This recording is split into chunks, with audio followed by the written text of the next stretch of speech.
हाँ, once again good morning आप लोगों को। आज हम लोग हिस्ट्री बुक का तीसरा चैप्टर, क्लास 11 का हिस्ट्री बुक का जो तीसरा चैप्टर है, एन एम्पायर अक्रॉस 3 कॉन्टिनेंट, जिसको हम इजी लैंग्वेज में रोमन एम्पायर भी बोलते हैं। Roman empire. इस रोमन एम्पायर को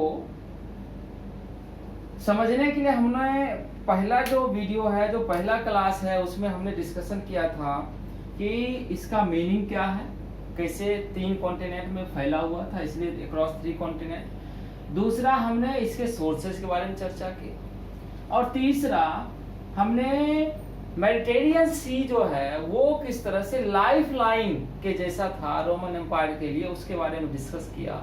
और उससे क्वेश्चन को हमने डिस्कस किया कि why Mediterranean sea is called the heart of Roman empire. इसके बारे में हमने डिस्कस कर लिया, तो आपका बेसिक क्लियर है। और इस रोमन एम्पायर का थोड़ा सा ईरानियन एम्पायर से हमने तुलना भी किया था, क्योंकि दोनों एम्पायर, रोमन एम्पायर और ईरानियन, जिसको पार्थियन भी बोल सकते हो, ये दोनों, या पर्शियन एम्पायर भी बोल सकते हो, इस दोनों एम्पायर का जो टाइम है वो लगभग एक ही साथ, दोनों के टाइमिंग एक ही साथ है, दोनों का इमरजेंस एक ही साथ होता है।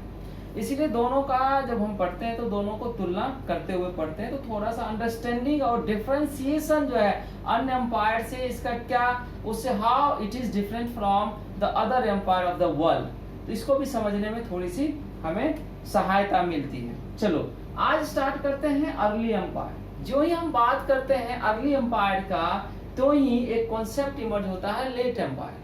तो अर्ली और लेट का मीनिंग क्या है रोमन एम्पायर? देखो, रोमन एम्पायर का स्टडी करने के लिए हिस्टोरियन ने इसको 2 पार्ट्स में, इसके एज के अनुसार 2 पीरियड में डिवाइड किया है। Roman empire had been divided into 2 period, early, ठीक है, लेट। इसको पूर्ववर्ती बोल सकते हो, पूर्ववर्ती, इसको परवर्ती, इसको परवर्ती हिंदी में, ठीक है। और इसका जो सीमा है, टाइम वाला सीमा, ये जो है 300, ठीक है। 3rd सेंचुरी,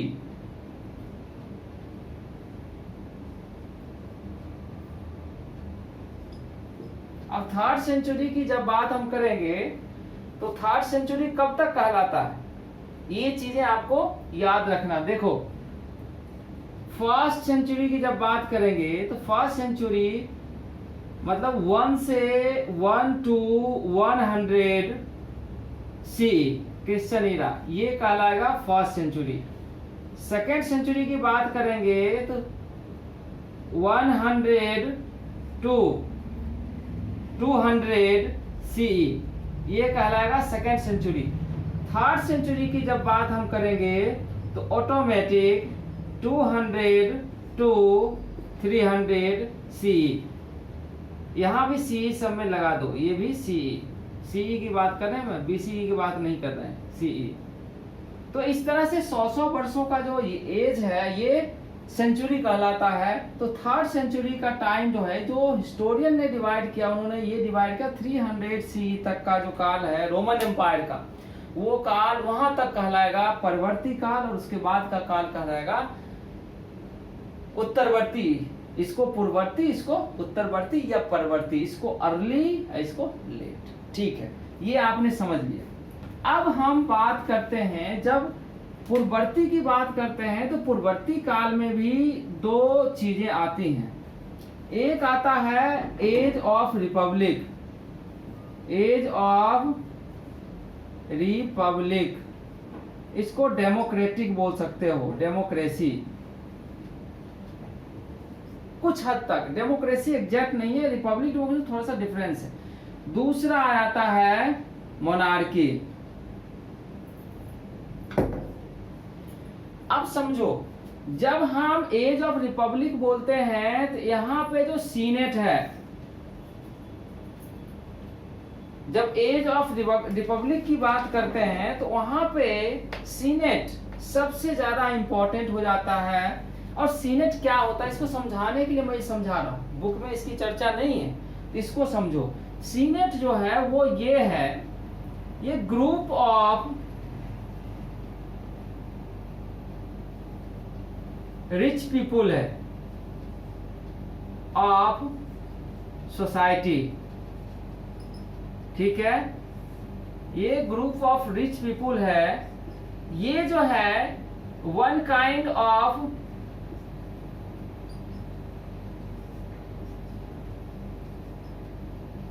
पार्लियामेंट, ये एक तरह का पार्लियामेंट है। सीनेट जो है ये एक तरह का क्या है, पार्लियामेंट। लेकिन डिफरेंस क्या है प्रेजेंट पार्लियामेंट से, ये जो डेमोक्रेटिक पार्लियामेंट होता है उसमें पार्लियामेंट के मेंबर जो है वो कॉमन पीपुल द्वारा या उस देश के सिटीजन द्वारा इलेक्शन में इलेक्ट होके जाते हैं। उनका इलेक्शन के थ्रू वो पार्लियामेंट के मेंबर बनते हैं, उनका चुनाव किया जाता है।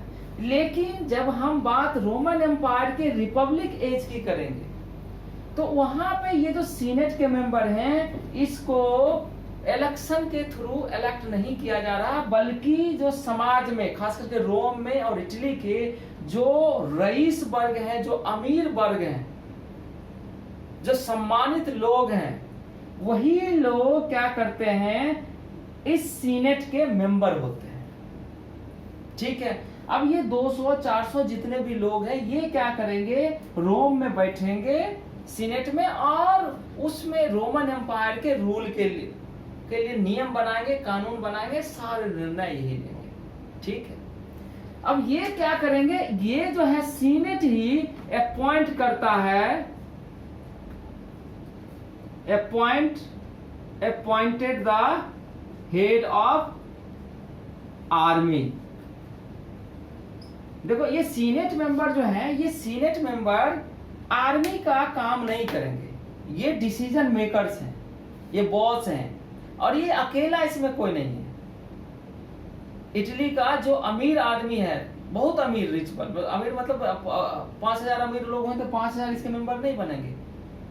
उसमें जो सबसे ज्यादा अमीर, सबसे ज्यादा रईस लोग होंगे, वो हायर क्लास के लोग होंगे, उसमें से 200, 300, 400 लोग वो क्या होंगे, सीनेट के मेंबर बनेंगे, वो सारा डिसीजन लेंगे। और यही सीनेट क्या करेगी, जो रोमन एम्पायर है उस एम्पायर की सुरक्षा के लिए जो आर्मी है उस आर्मी के हेड को अपॉइंट करेगी, यही सीनेट के मेंबर। ये जो एज था ये रिपब्लिक कहलाता था, क्योंकि इसमें सिंगल पीपुल रूल नहीं कर रहा, इसमें group of people, senate is a kind of group of people, group of people मिलकर रूल करता है, तो इसलिए this was a kind of democratic system, मतलब ये लिमिटेड डेमोक्रेटिक सिस्टम है।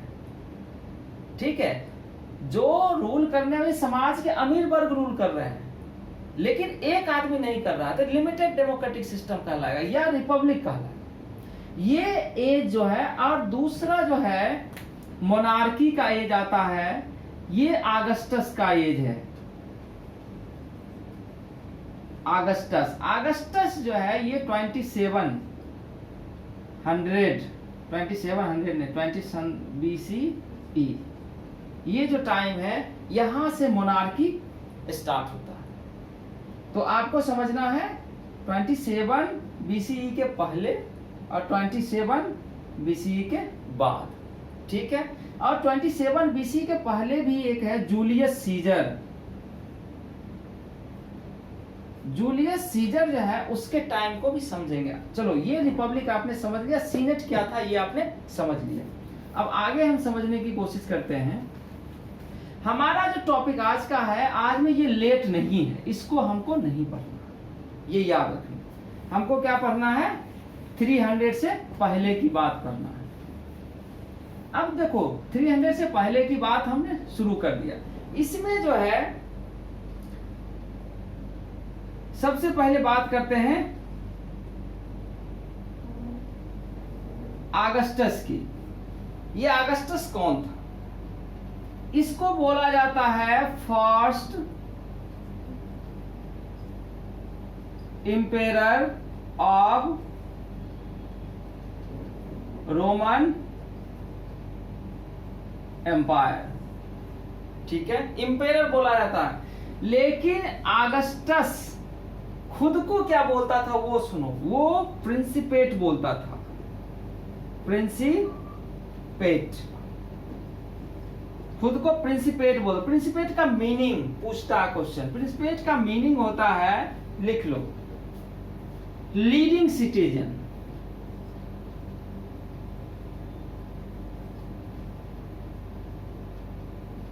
प्रिंसिपेट का मीनिंग होता है leading citizen.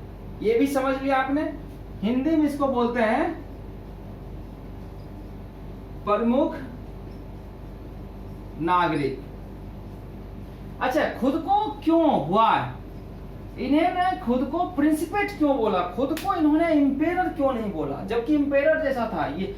All kinds of power was in one hand and that hand was of Augustus. Augustus के हाथ में सभी पावर थे, सीनेट के हाथ में यहां पे आके पावर खत्म हो गया था। All kinds of decision have been taken by Augustus. Senate तो नाम मात्र की एक संस्था रह गई थी।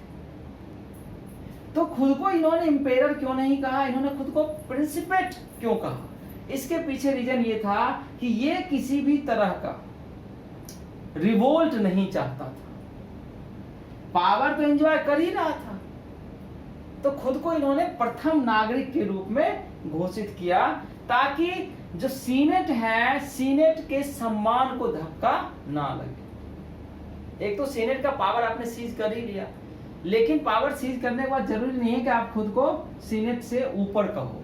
इन्होंने खुद को सीनेट से ऊपर, मतलब ये नहीं बोला कि मैं सर्वे सर्वा हूं, काम करूंगा सर्वे, मतलब ये जो इन रियल ये जो था ये सर्वे सर्वा था, लेकिन लोगों के बीच और सीनेट के बीच इन्होंने खुद को प्रिंसिपेट के रूप में घोषित किया। ठीक है, तो इसके रूल को रूल ऑफ प्रिंसिपेट भी बोला जाता है। क्या बोला जाता है? Rule of principate. इसके बाद के जो रूलर हैं उन्होंने खुद को इंपेरर कहना शुरू कर दिया। तो ये जो था ये अगस्टस का के बारे में था। अगस्टस के एज के बारे में बोला जाता है, ये एज जो था ये एज ऑफ पीस था। माना यह जाता है कि अगस्टस ने एक बड़े एम्पायर का निर्माण कर दिया। अगस्टस के टाइम में माना यह जाता है कि अगस्टस के जब रूल था उसका एंड होते होते एक जो नेचुरल जो एक होता है सीमा, जो नेचुरल बाउंड्री होता है रोमन एम्पायर का, वो फाइंड आउट हो गया। अब इससे ज्यादा एक्सपेंशन करना अनरियलिस्टिक लग रहा था। जैसे एग्जाम्पल के रूप में आप देखोगे तो नॉर्दर्न पार्ट जो है इंग्लैंड और स्कॉटलैंड, इंग्लैंड टू स्कॉटलैंड तक इसका एक्सपेंशन अगस्टस के टाइम में हो चुका था। इसका मतलब रूल का एंड होते होते इतनी मतलब दूर तक। अब मैप में देखना तो स्कॉटलैंड बहुत ऊपर है और नीचे जो है सहारा डेजर्ट तक, मतलब नॉर्दर्न अफ्रीका में लोग रहते हैं, उसका सहारा है। सहारा को क्रॉस करोगे तो साउथ या मिडिल अफ्रीका आएगा, तो उसको क्रॉस करके रूल करना तो बड़ा अनरियलिस्टिक है। कहां से था इसका स्टार्ट है बेटा? ये जो है रूल, ये जो टाइम है ना, ये मैं बताता हूं। अगस्टस का जो एक्सपेंशन है, ये देखो मेडिटेरियन सी है, मैं रफ मैप बनाता हूं। मेडिटेरियन सी, ये देखो यहाँ पे नॉर्वे, स्वीडन, फिनलैंड है और ये इसके नीचे बाल्टिक सी है। तो और यहाँ पे ये अटलांटिक सी है, ये मेन यूरोप है, मेन यूरोप। और ये है इंग्लैंड, ये है स्कॉटलैंड, यहां तक। ठीक है, ये एरिया। इधर जो ईरान है, ईरान का एम्पायर, उसके बाद एफ्रत है और टिग्रिस है, मेसोपोटामिया जो बात करते हैं। तो एफ्रत टिग्रिस के ईस्ट यहां तक इधर जो है ये अफ्रीका है, ठीक है, अफ्रीका के नॉर्दर्न पार्ट है, बीच में सहारा है। सहारा मतलब हजारों किलोमीटर क्रॉस करके तब फिर सहारा में तो बहुत कम लोग रहते हैं, तो सहारा को जीतने की क्या आवश्यकता है। तो यहां तक सहारा जहां से स्टार्ट होता है वहां तक, यहां पे यहां तक, इधर तो अटलांटिक सी है, अटलांटिक सी में रूल करने को मीनिंग नहीं। इतना बड़ा एम्पायर को इसने क्रिएट कर दिया। अब इसके आगे एक्सपेंशन हो सकता है, होगा तो फिर क्या करना, ईरान से इधर वार करना पड़ेगा, लेकिन वो भी बहुत ज्यादा दूर हो जाएगा। तो एक बड़े एम्पायर को अगस्टस ने एक्वायर कर लिया था, और इसके टाइम इसलिए यहां पे बहुत ज्यादा लड़ाई, अगस्टस ने बहुत ज्यादा युद्ध को नहीं छेड़ा, ठीक है, क्योंकि उसको इसके जो एडमिनिस्ट्रेशन है, इसके जो सिस्टम है, उसको स्ट्रॉन्ग करना था। तो अगस्टस का जो टाइम है वो टाइम कहलाता है टाइम ऑफ पीस, ठीक है। अगस्टस के अगस्टस ने कुछ नियम, कुछ रूल्स, जैसे उन्होंने खुद को प्रिंसिपेट बोला, और उन्होंने एक ट्रेडिशन स्टेप, देखो अगस्टस का कोई सन नहीं था, अगस्टस जो है नो सन, कोई पुत्र नहीं था। इसके कारण इन्होंने क्या किया, दत्तक पुत्र लिया, ठीक है, दत्तक, एडॉप्टेड सन। और एडॉप्टेड सन कौन था इसका, टिबेरियस। टिबेरियस जो है वो उसको अडॉप्ट किया, और टिबेरियस को उन्होंने अपना मतलब उसका अपने बाद राजा घोषित किया। तो टिबेरियस उसके बाद रूलर बना, तो एक ट्रेडिशन इन्होंने एस्टेब्लिश कर दी, ठीक है। तो ये जो था ये एक तरह का सिस्टम था अगस्टस। और इंपेरर, ये आप दिखा, इससे पता चलता है कि इंपेरर के पास क्या पावर थे। इंपेरर जो था आर्मी को होल्ड करता था, ठीक है, आर्मी इसी के अंदर, इसको इंपेरर के रूप में देखो। आर्मी को जो है ऑल इन ऑल हैंडलिंग कौन करता था, इंपेरर करता था। तो आर्मी और इंपेरर दोनों मिलकर क्या करते थे, रूल करते थे। तो ऐसी परिस्थिति में जो सीनेट है, वो सीनेट क्या हो जाएगी, ये कमजोर थी। और सीनेट हमेशा जो है ये इंपेरर एंड आर्मी इसको दुश्मन मानती थी एक तरह से, खास करके आर्मी को सबसे बड़ा दुश्मन, आर्मी से डरती थी। जो सीनेट है वो आर्मी से डरती थी, क्योंकि आर्मी जो है, आर्मी के बल पे ही तो इंपेरर सीनेट को दबाता था। अकेला आदमी थोड़ी किसी को दबा देगा।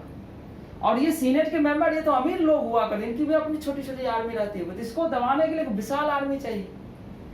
समाज में इनका संप्रभुत्व, समाज में इनका बहुत ज्यादा स्ट्रॉन्ग होल्ड भी रहा हुआ, और रोमन हिस्ट्री में पहले सीनेट ही रूल करता था।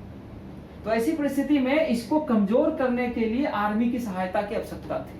और ये जो इंपेरर होता था, इंपेरर रूल जब एस्टेब्लिश हुआ तो आर्मी इंपेरर दोनों मिलके रूल करते थे, और सीनेट को कमजोर करने के लिए आर्मी का यूज किया जाता। तो आर्मी से क्या होती थी, सीनेट डरती थी, सीनेट के मेंबर डरते थे। इसलिए उस टाइम के जो टेक्स्ट हैं, जो बुक हैं, याद रखना, इंपेरर तो बुक ना के बराबर लिखेगा, वो तो रूल करेगा। इस सीनेट के मेंबर जो होते हैं पढ़े लिखे लोग होते थे, तो सीनेट के मेंबर ही ज्यादातर टेक्स्ट को लिखे, ज्यादातर बुक लिखे हैं रोमन एम्पायर के टाइम का। इन्होंने आर्मी को कभी रिबेलियस बताया है, कभी कुछ बताया है। इन्होंने आर्मी के बारे में मतलब बायस होके चीजों की चर्चा की। इसके पीछे रीजन यही है कि आर्मी से इनको डर लगती थी, आर्मी से इनकी दुश्मनी थी, ठीक है, ठीक है, बाद में पूछ लेना बेटा। तो ये चीजें हैं। नेक्स्ट जो है वो है आर्मी। सीनेट के बारे में देख लिया। आर्मी जो था, अब इसको आर्मी की जब हम बात करते हैं तो माना जाता है कि विशाल आर्मी, बहुत बड़ी आर्मी थी रोमन एम्पायर के पास। आपको देख भी रहे हो, रोमन एम्पायर था भी बहुत ज्यादा एरिया में एक्सपेंशन किया हुआ। आर्मी को होल्ड करता था कौन, इंपेरर। इंपेरर आर्मी को होल्ड करता था। दूसरी चीज है, आर्मी के साथ एक एजिटेशन, ये टाइम टू टाइम करते रहती थी। एजिटेशन मतलब विरोध, आंदोलन जिसको बोलते हो, आंदोलन। क्यों? जैसे सैलरी को लेके